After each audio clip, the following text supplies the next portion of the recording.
Hi, I'm Justin Hillgrove with Imps and Monsters. In a previous video, we went ahead and sketched our painting onto the canvas and did a wash over the top, and in this video we're going to be doing our underpainting.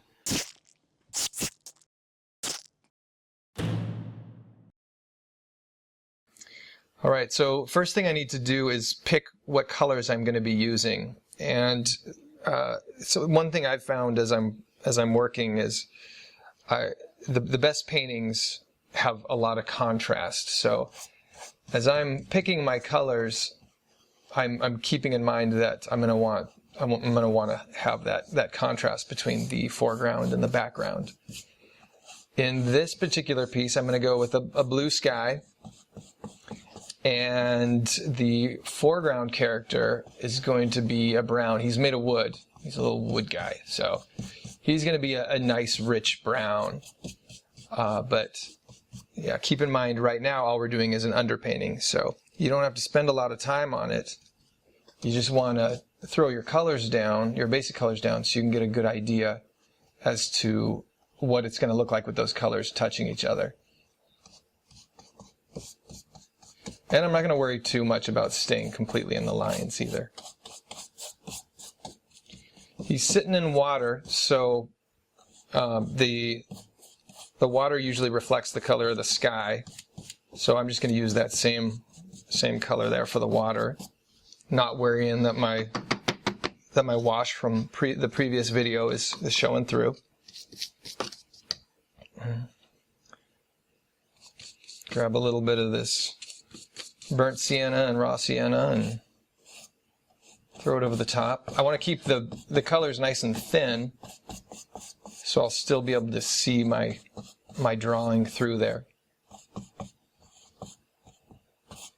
Like I mentioned, this is just so I can get an idea of how it's going to look with the colors, but also to just kind of lay down an underpainting and have something to build on top of. I'm not really sure what color I want to do those little guys inside his head. I might go with kind of a pale white. So for now, we'll just throw that there. And then this rock, going to go with a good old gray rock.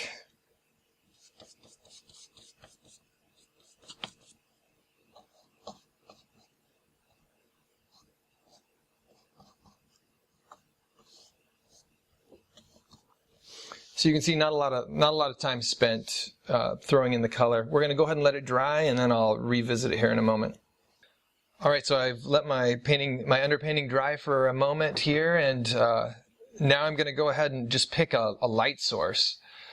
I've got all these creatures kind of staring out of his head, so I want them to be well lit. So I'm going to pick a light source that's going to be around here somewhere. So all my lights will be on this side, all my darks will be on the back sides of those. So just so I can kind of keep that in mind as when I go to actually do my real painting, I'm going to give myself some lights and darks just kind of as a reminder, as part of my underpainting.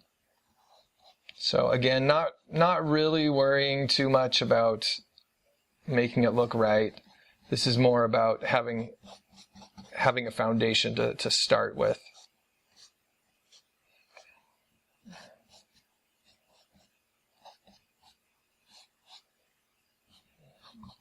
All right, so there's some darks on him. Same with these little guys. Again, just throwing a little bit of darks in there.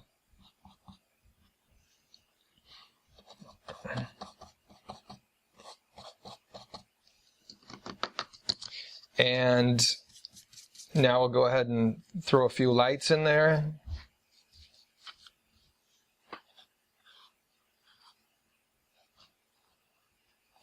All right, so since my light source is over here, I'm making sure that that my highlights are going to be reflecting that source.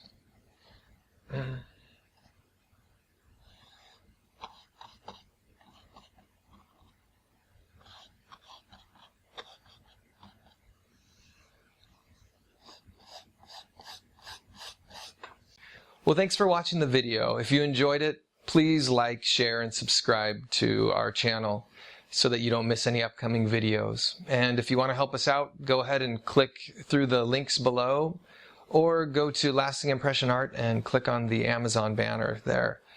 Any purchases you make through there, we get a small commission, and it doesn't cost you any extra. To learn more about me and my art, go ahead and click the link below to impsandmonsters.com. Thanks again for watching.